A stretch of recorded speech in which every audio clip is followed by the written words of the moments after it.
नमस्ते। आज हम भक्तामर स्तोत्र के बारे में बात करेंगे। भक्तामर स्तोत्र 7वीं सदी में आचार्य मानतुंग जी ने रचा है। कहते हैं जब राजा भोज ने उन्हें जेल में कैद किया था, तब उन्होंने भगवान आदिनाथ की स्तुति में ये 48 गाथा का भक्तामर स्तोत्र की रचना की। और जैसे जैसे एक एक गाथा वो रचते गए, जेल के 48 दरवाजों के 48 ताले एक एक करके खुलते गए और वो बाहर हो आ गए, मुक्त हो गए। लेकिन जब मैंने इसको गहराई से समझने की कोशिश की, तो मुझे ये समझ में आया कि 84 लाख में ये जो आत्मा भ्रमण कर रही है, वो इस शरीर में कैद है। और वैसे देखा जाए तो 18 पाप, जो 18 पाप बोले गए हैं वो, और पाप को आने के जो 5 रास्ते, जिसको हम 5 आश्रव कहते हैं, ये इस तरीके से 23 सालों में ये आत्मा कैद है। अगर इन 23 सालों को तोड़ने के लिए 5 संवर, यानी ये पाप के आने वाले आश्रव को रोकने वाले 5 द्वार अगर हमने जीवन में उतारने की कोशिश की, तो ये 23 में 5 बेड़ियां तोड़ने में हमें कुंजी मिल जाएगी। उसके आगे 12 तप अगर हमने किए, जैसे 6 अभ्यंतर और 6 बाह्य तप, जिसे हमारे जैन शास्त्रों में वर्णन किया गया है, वो 12 तपों की साधना से अगर हम इस आत्मा को मुक्ति की ओर बढ़ाना शुरू करें, तो एक एक करके 8 कर्म, जो 4 घाती और 4 अघाती कर्म हैं, उन 8 कर्मों का क्षय होते हुए, इस तरीके से 48 तालों को तोड़ते हुए ये आत्मा मुक्त हो जाएगी और निर्वाण प्राप्त कर लेगी। इन 48 गाथाओं का ये गहन अर्थ मुझे समझ में आया। ये स्तोत्र पठन करने से पहले मैं एक बात बताना चाहती हूँ। हम लोग कई बार बोली भाषा में इसे भक्तांबर भक्तांबर ऐसे बोलते हैं, बट एक्चुअली इस मंत्र का पहली गाथा का पहला शब्द भक्तामर होने के कारण इसे भक्तामर स्तोत्र कहते हैं। तो आज से हम इसे भक्तामर स्तोत्र ही कहेंगे, भक्तांबर नहीं। इसकी हर गाथा में म, न, त और र, इन 4 बीजाक्षरों का उपयोग किया गया है। ये अत्यंत प्रभावशाली होने के कारण इसका 130 बार अनुवाद भी हुआ है। मतलब विश्व में ये एकमेव ऐसा स्तोत्र है जिसका 130 बार अनुवाद हुआ है। तो आज हम भक्तामर स्तोत्र फेरते हैं। चलिए शुरू। भक्तामर प्रणत मौलिमणि प्रभाण मोद्योतकं दलित पापतमो वितानं सम्यक् प्रणम्य जिनपादयुगं युगादा वालम्बनं भवजले पततां जनाना यस्संस्तुतः सकलवाङ्मय तत्त्वबोधा दुद्भूतबुद्धिपटुभिः सुरलोकनाथैः स्तोत्रैः जगत्हृदय चित्तहरैरुदारैः स्तोषे किलाहमपि तं प्रथमं जिनेन्द्रं बुद्ध्या विनापि विबुधार्चितपादपीठ स्तोतुं समुद्यतमतिर्विगतत्रपोऽहं बालं विहाय जलसंस्थितमिन्दुबिम्ब मन्यक् इच्छति जनः सहसा ग्रहीतुं वक्तुं गुणान् गुणसमुद्रशशाङ्ककान्तान् कस्ते क्षमस्सुरगुरुप्रतिमोऽपि बुद्ध्या कल्पान्तकालपवनोत्थतनक्रचक्रं को वा तरितुमलमम्बुनिधिं भुजाभ्याम्।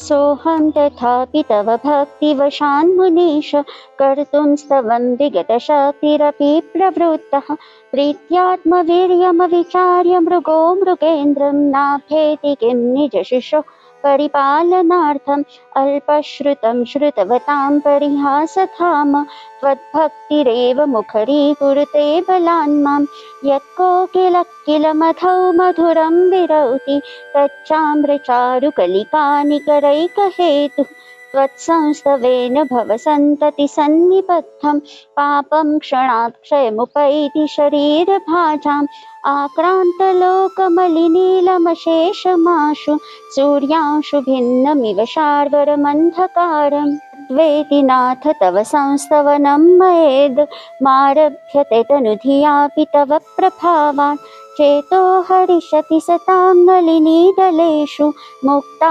फलद्युतिमुपैति ननूदबिन्दुः आस्तां तवस्तवनमस्तसमस्तदोषं त्वत्सङ्कथापि जगतां दुरितानि हन्ति दूरे सहस्रकिरणः कुरुते प्रभैव पद्माकरेषु जलजानि विकाशभाञ्जि नात्यद्भुतं भुवनभूषणभूतनाथ भूतैर्गुणैर्भुव भवन्तमभीष्टुवन्त तुल्या भवन्ति भवतो ननु तेन किं वा भूत्याश्रितं य इह नात्मसमं करोति दृष्ट्वा भवन्तमनिमेष विलोकनीयं नान्यत्र तोषमुपयाति जनस्य चक्षु पीत्वा पयश्य शिखरद्युतिदुग्धसिन्धो क्षारं जलं जलनिधेरसितुं क इच्छेत् यैषान्तरागरुचिभिः परमाणुभिस्त्वं निर्मापितस्त्रिभुवनैकललामभूत्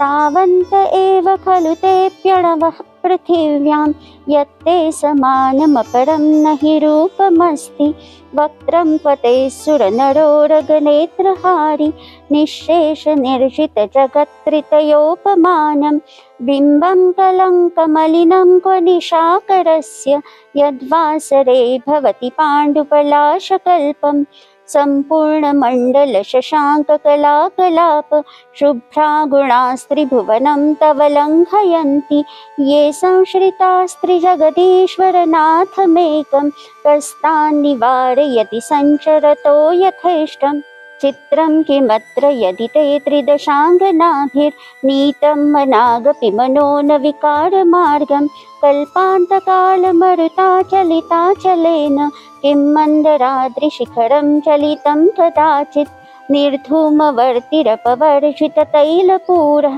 कृत्स्नं जगत्त्रयमिदं प्रकटीकरोषि गम्यो न जातुमरुतां चलिताचलानां दीपोपरस्त्वमसि नाथ जगत्प्रकाशः नास्तं कदाचिदुपयासि न राहुगम्य स्पष्टीकरोषि सहसा युगपज्जगन्ति नाम्भोधरोधर निरुद्ध महाप्रभाव सूर्यातिशायि महिमासि मुनीन्द्रलोके नित्योदयं ललितमोहमहान्धकारं गम्यं न राहुवदनस्य न वारिदानां विभ्राजते तव मुखाब्जमनल्पकान्ति विद्योतयज्जगदपूर्वशशाङ्कबिम्बम् किं शर्वरीषु शशिनान्निविवस्वता वा युष्मन्मुखेन्दुदलितेषु तमस्सु नाथ निष्पन्नशालिवनशालिनि जीवलोके कार्यं कियज्जलधरैर्जलभारनम्रै ज्ञानं यथा त्वयि विभाति कृतावकाशं नैवं तथा हरिहरादिषु नायकेषु तेजस्फुरन्मणिषु याति यथा महत्त्वं नैवं तु काचशकले किरणाकुलेऽपि मन्ये वरं हरिहरादय एव दृष्टा दृष्टेषु एषु हृदयं त्वयि तोषमेति किं वीक्षितेन भवता भुवि येन नान्यः कश्चिन्मनोहरिति नाथ भवान्तरेऽपि स्त्रीणां शतानि शतशो जनयन्ति पुत्रान् नान्यासुतं त्वदुपमं जननी प्रसूता सर्वादिशो दधति भानि सहस्ररश्मिन् प्राच्येव दिग्जनयति स्फुरदंशजालम् त्वामामनन्ति मुनयः परमं पुमांसमादित्यवर्णममलं तमसः पुरस्तात् त्वामेव सम्यगुपलभ्य जयन्ति मृत्युं नान्यः शिवः शिवपदस्य मुनीन्द्रपन्था त्वामव्ययं विभुमचिन्त्यमसङ्ख्यमाद्यं ब्रह्माणमीश्वरमनन्तमनङ्गकेतुं योगेश्वरं विदितयोगमनेकमेकं ज्ञानस्वरूपममलं प्रवदन्ति सन्तः बुद्धस्त्वमेव विबुधार्जितबुद्धिबोधात् त्वं शङ्करोऽसि भुवनत्रयशङ्करत्वं विधिवत्त्वात् धातासि धीर शिवमार्गविधेर्विधानात् व्यक्तं त्वमेव भगवन् पुरुषोत्तमोऽसि। इस 25वीं गाथा के बाद हम ब्रेक लेते हैं, क्योंकि ये गाथा बड़ी रहस्यपूर्ण है। इसमें मानतुंगाचार्य कह रहे हैं, देव अथवा विद्वानों द्वारा पूजित ज्ञान के धारण करने वाले आप होने के कारण आप बुद्ध हो। तीनों लोकों में शांति के कारक आप शंकर हो। मोक्ष मार्ग की विधि के ज्ञाता आप ब्रह्मा हो और पुरुषों में सर्वोत्तम आप नारायण हो। यानी जो परम शक्ति है वे ही ब्रह्मा, विष्णु और महेश है, वे ही जिनेश्वर है, वे ही बुद्ध है और वे ही आपको तारने वाले तारणहार है।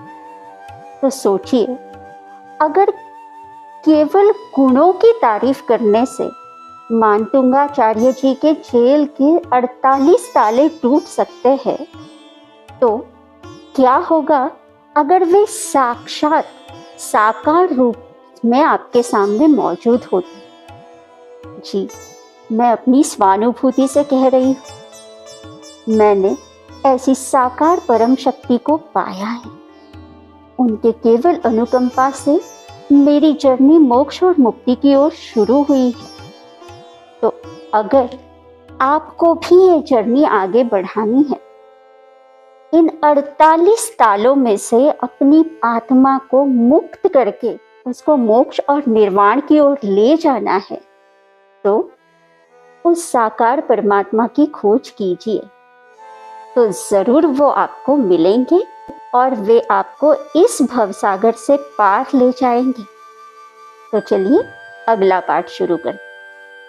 तुभ्यं नमस्त्रिभुवनार्तिहराय नाथ, तुभ्यं नमः क्षितितलामलभूषणाय, तुभ्यं नमस्त्रिजगतः परमेश्वराय, तुभ्यं नमो जिनभवोदधिशोषणाय। को विस्मयोऽत्र यदि नाम गुणैर्शेषस्त्वं संश्रितो निरवकाशतया मुनीश, दोषैरुपात्त विविधाश्रयजातगर्वै स्वप्नान्तरेऽपि न कदाचिदपेक्षितोऽसि। उच्चैरशोकतरसंश्रितमुन्मयूख मा भाति रूपममलं भवतो नितान्तं, स्पष्टोल्लसत्किरणमस्ततमोवितानं बिम्बं रवेरिव पयोधर पार्श्ववर्ति। सिंहासने मणिमयूखशिखा विचित्रे विभ्राजते तव वपुः कनकावदातं, बिम्बत्वियत्किलसदंशलतावितानं तुङ्गोदयाद्रिशिरसीव सहस्ररश्मे। कुन्दावदातचलचामरचारुशोभं बिभ्राजते तव वपुः कलधौतकान्तम्, उद्यच्छशाङ्कशुचिनिर्झरवारिधार मुच्चैस्तटं सुरगिरेरिव शातकौम्भं, छत्रत्रयं तव विभाति शशाङ्ककान्तं, मुच्चैस्थितं स्थगितभानुकरप्रतापं, मुक्ताफलप्रकरजालविवृद्धशोभं प्रख्यापयत्रिजगतः परमेश्वरत्वम्।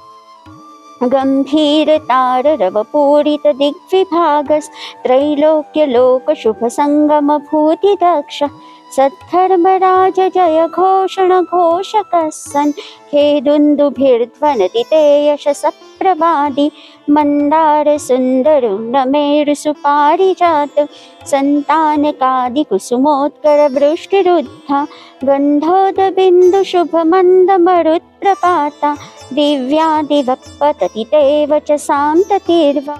शुम्भद्रभावलय भूरि विभाविभोस्ते लोकत्रयद्युतिमतां द्युतिमाक्षिपन्ति, प्रोद्यद्दिवाकर निरन्तर भूरि संख्या दीप्त्या जयत्यपि निशामपि सोमसौम्यां।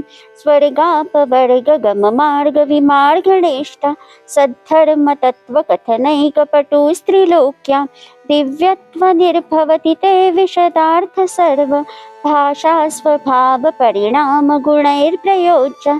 उन्निद्र हेम नव पंकज पूंज कांति पर्युल्लसन्नख मयूख शिखाभिरामौ पादौ पदानि तव यत्र जिनेन्द्र दत्ता पद्मानि तत्र विबुधा परिकल्पयन्ति इत्थं यथा तव विभूतिरभुज्जिनेन्द्र धर्मोपदेशन विधौ न तथा परस्य यादृक्प्रभाति न कृतः प्रहतान्धकारा तादृक्कुतो ग्रहगणस्य विकासिनोऽपि श्चोतन्मदा विलोलकपोलमूल मत्तद्भ्रमद्भ्रमरनाद विवृद्धकोपम् ऐरावतापमिभमुद्धतमापतन्तं दृष्ट्वा भयं भवति नो भवदाश्रितानां भिन्ने भकुम्भगलदुज्ज्वलशोणिताक्त मुक्ताफलप्रकरभूषितभूविभाग बद्धक्रमक्रमगतं हरिणाधिपोऽपि नाक्रामतिक्रमयुगाचलसंश्रितं ते कल्पान्तकालपवनोद्धतवह्निकल्पं दावानलं ज्वलितमुज्ज्वलमुत्स्फुल्लिङ्गं विश्वं जगत्सुमिव सम्मुखमापतन्तं त्वन्नामकीर्तनजलं जमयत्यशेषम् रक्ते क्षणं समदकोकिलकण्ठनीलं क्रोधोद्धतं फणिनमुत्फणमापतन्तम् आक्रामतिक्रमयुगेण निरस्तशङ्कस्त्वन्नामनागदमनीहृदयस्य पुंस बल्गत्तुरङ्गगजगर्जितभीमनाद माजौ बलं बलवतामपि भूपतीनाम् उद्यद्दिवाकरमयूखशिखापविद्धं त्वत्कीर्तनात्तम इवाशुभितामुपैति कुन्ताग्रभिन्नगजशोणितवारिवाह वेगावतारतरणातुरयोधभीमे युद्धे जयं विजितदुर्जय जेयपक्षास्त्वत्पादपङ्कजवनाश्रयिणो लभन्ते अम्भोनिधौ क्षुभितभीषणनक्रचक्रे पाठीणपीठभयदोल्बणवाडवाग्नौ रङ्गत्तरङ्गशिखरस्थितयानपात्रास्त्रासं विहाय भवतः स्मरणात् व्रजन्ति उद्भूतभीषणजलोदरभारभुग्ना शोचान्दशामुपगताश्रुतजीविताशा त्वत्पादपङ्कजरजोऽमृतदीप्तदेहा मर्त्या भवन्ति मकरध्वजतुल्यरूपा आपादकण्ठमुरुशृङ्खलवेष्टिताङ्गा गाढं बृहन्निगडकोटिनिगृष्टजङ्घा त्वन्नाममन्त्रमनिशं मनुजः स्मरन्तः सद्यः स्वयं विगतबन्धभया भवन्ति मत्तद्विपेन्द्रमृगराजदवानलाहि सङ्ग्रामवारिधि महोदरबन्धनोत्थं तस्याशुनाशमुपयाति भयं हि एव यस्तावकंस्तवमिमं मतिमानधीते स्तोत्रस्त्रजं तव जिनेन्द्रगुणैर्निबद्धां भक्त्या मया रुचिरवर्णविचित्रपुष्पां धत्ते जनो य इह कण्ठगतामजस्रं तं मानतुङ्गमवशासमुपैति लक्ष्मी तं मानतुङ्गमवशासमुपैति लक्ष्मी। ऐसे परम चमत्कारी स्तोत्र में भगवान आदिनाथ जी के गुणगान करने से 7वीं सदी में मानतुंगाचार्य जी के जेल के 48 ताले टूटे हैं। तो सोचिए, अगर वो साक्षात परम शक्ति आपके सामने अवतरित होगी तो आपकी आत्मा को इन 48 तालों में से तोड़कर परम धाम ले नहीं जाएगी। इसीलिए मोक्ष की कामना रखने वाले हर व्यक्ति से मैं अनुरोध करती हूँ, इस समय धरती पर वे मौजूद है, आप सच्चे दिल से उनको प्रार्थना कीजिए और इन 48 तालों में कैद अपनी आत्मा को मुक्ति और मोक्ष की ओर ले जाने के लिए अनुरोध कीजिए। आपकी प्रार्थना जरूर स्वीकार होगी और आप अपने जीवन के परम उद्देश्य को जरूर पाओगे। धन्यवाद।